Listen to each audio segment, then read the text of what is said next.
Very good morning to all of you. Welcome again in home science class. बच्चों, कल की class में हमारा जो टॉपिक था वो था परिसज्जा का वर्गीकरण, परिसज्जा की विधियाँ। तो परिसज्जा को मुख्य रूप से दो वर्गों में बांटा गया था, यांत्रिक परिसज्जा और रासायनिक परिसज्जा।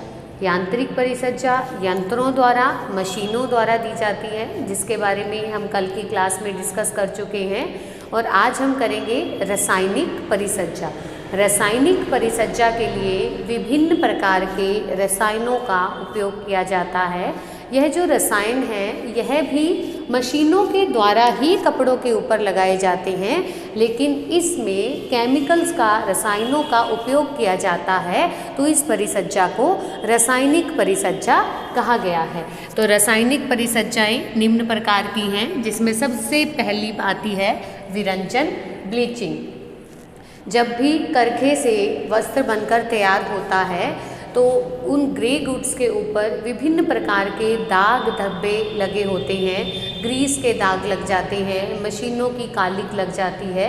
तो उसे सुंदर बनाने के लिए, आकर्षक बनाने के लिए, स्वच्छ और निर्मल बनाने के लिए सबसे पहले वस्त्र पर ब्लीचिंग की परिसज्जा दी जाती है।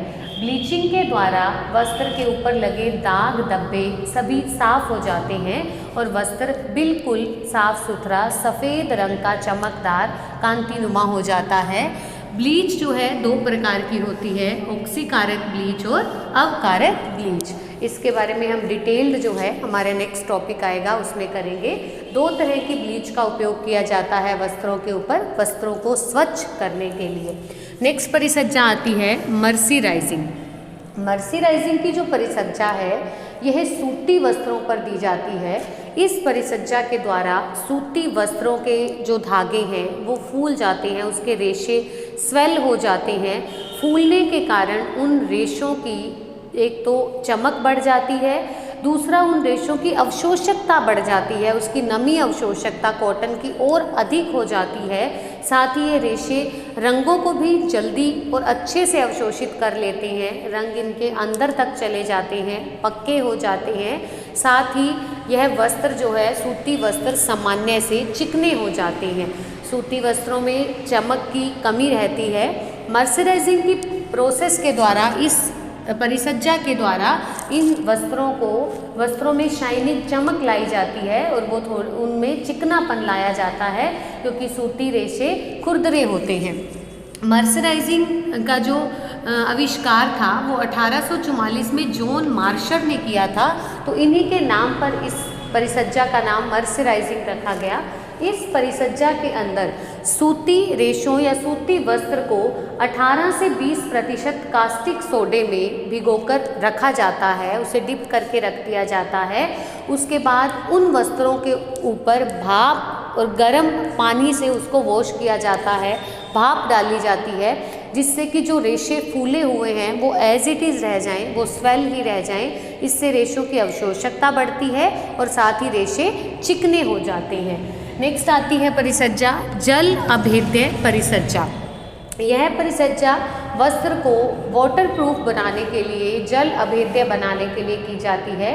कुछ वस्त्रों का उपयोग जो है रेनकोट बनाने में, छतरी बनाने में, तिरपालें बनाने में किया जाता है।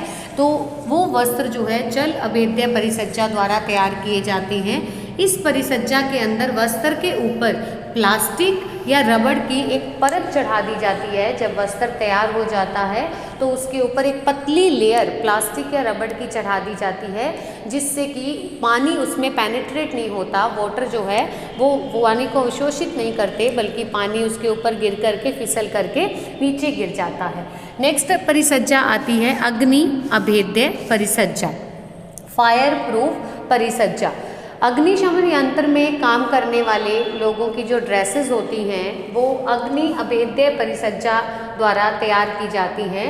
इस परिसज्जा में बोरिक अम्ल की कवरिंग की जाती है, वस्त्र के ऊपर बोरिक अम्ल की उसको डाइल्यूट करके उसकी कोटिंग करी जाती है, उसकी परत चढ़ा दी जाती है, जिससे कि वस्त्र जो है अग्नि अभेद्य, आग से जलता नहीं है, अग्नि अभेद्य बन जाता है।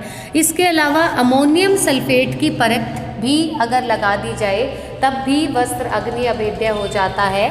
या फिर क्लोरीन युक्त रबर, एंटीमनी ऑक्साइड और विनाइल क्लोराइड, इन तीनों रसायनों का मिक्सचर भी अगर वस्त्र पर चढ़ा दिया जाए, इनकी परत वस्त्र पर चढ़ा दी जाए, तब भी वस्त्र जो है अग्नि अभेद्य हो जाते हैं।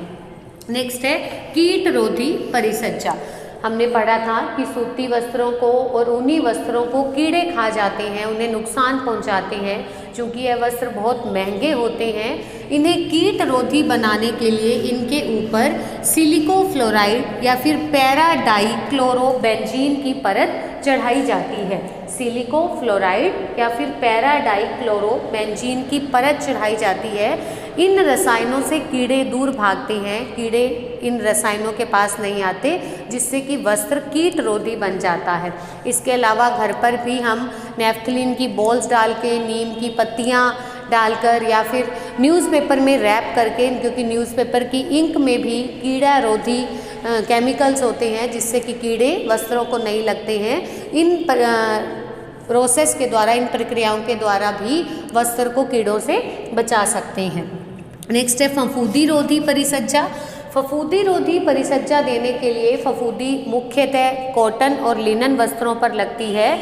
इन वस्त्रों को फफूंदी से बचाने के लिए जब इनके ऊपर स्टार्च या मांड की परिसज्जा दी जाती है, तब उसी के अंदर मैग्नीशियम क्लोराइड या कैल्शियम क्लोराइड या फिर जिंक क्लोराइड का मिश्रण डाल दिया जाता है। ये रसायन भी उसी के अंदर डाल दिए जाते हैं, स्टार्च के अंदर डाल दिए जाते हैं, जिससे कि वस्त्र पर फफूंदी ना लगे। नेक्स्ट आती है स्थायी इस्त्री परमानेंट प्रेस। परमानेंट प्रेस की जो परिसज्जा है, यह रासायनिक रेशों पर अगर दी जाती है तो किसी प्रकार के रसायनों की आवश्यकता नहीं होती है। रासायनिक रेशों को हीट सेट करके, गर्म रोलरों से निकाल करके उन्हें परमानेंट प्रेसिंग की परिसज्जा दी जाती है। जबकि सूती और लिनन के रेशों के लिए उनके ऊपर संश्लेषित रेजिन केमिकल लगा करके बाद में उन्हें गर्म रोलरों से निकाला जाता है, उन्हें प्रेसिंग करी जाती है, जिससे कि उनके ऊपर भी स्थायी इस्त्री की परिसज्जा आ जाती है।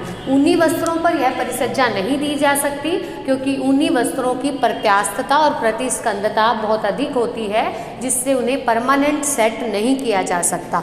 तो ये कुछ परिसज्जाएं थी जो विभिन्न रसायनों के द्वारा दी जाती थी। नेक्स्ट क्लास में हम नेक्स्ट टॉपिक रंगों के बारे में करेंगे। Thank you.